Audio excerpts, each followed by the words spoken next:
ये 6 हटाओ, team India की इज्जत बचाओ, भारतीय टीम को हार और शर्मसार होने से भी बचाओ।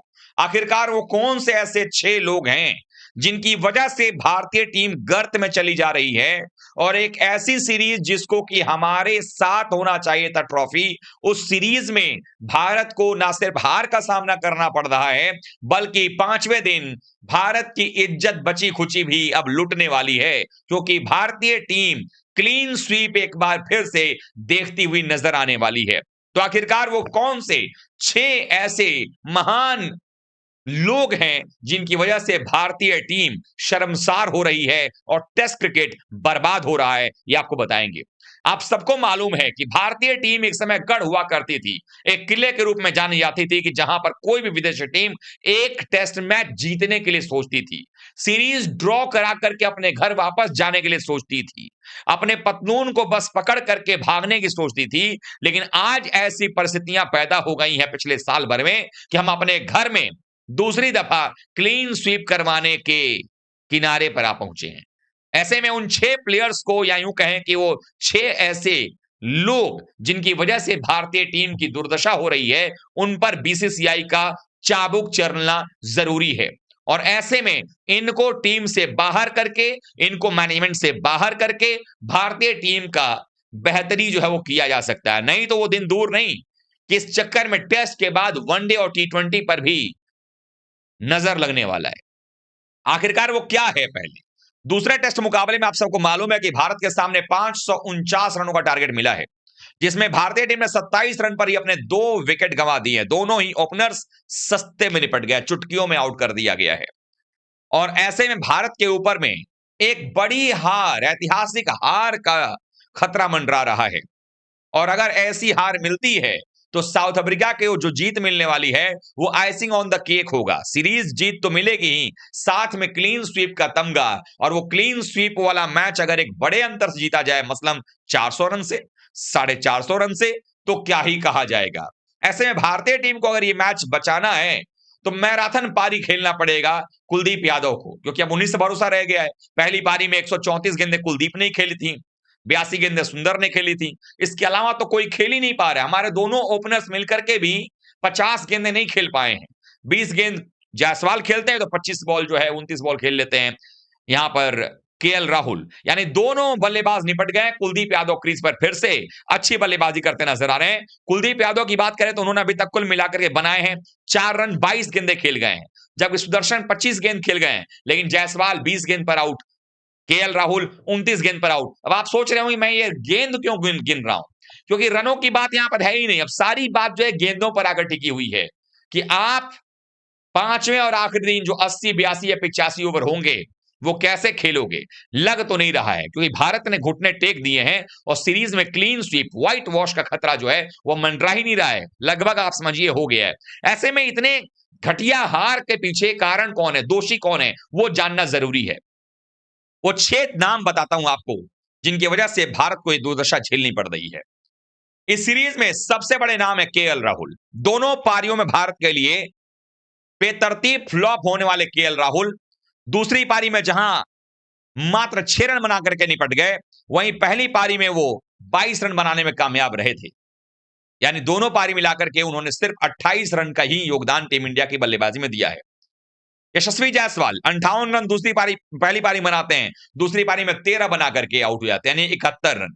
लेकिन अगर आप देखेंगे तो केएल राहुल पिछले कुछ सीरीज से ही लगातार खराब खेल रहे हैं, और भारत में जब भी दबाव पे बात आती है तो इनको जो है बाहर का रास्ता दिखाना जरूरी है, क्योंकि भारतीय टीम के लिए दबाव के क्षण में परफॉर्मेंस नहीं करते हैं। चाहे वो 2023 का वो वर्ल्ड कप 19 नवंबर की तारीख, जो आज भी भारतीय क्रिकेट फैंस के दिलों में चुभती है वो तारीख, उसमें बड़ा योगदान केएल राहुल का भी था, उनकी टुक टुक बल्लेबाजी का, यानी प्रेशर को ना झेल पाने का। केएल ने कहा था एक बार कि दोबारा मौका मिले तो मैं उस मैच को खेलना चाहता हूं, इस बार बदल कर खेलूंगा।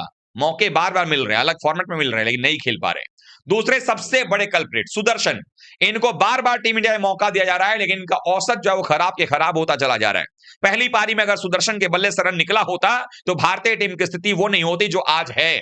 नंबर 3 का जो बल्लेबाज भारत के लिए होना चाहिए था, वो बल्लेबाजी नजर ही नहीं आती है। अब दूसरी पारी में वो क्या करेंगे, एक दो दफा तो वो चौथे दिन ही शाम शाम में बच गए, नहीं तो उनका विकेट भी जा चुका होता। एक बार बहुत करीबी मामले से एलबीडब्ल्यू बच गए अंपायर कॉल पे।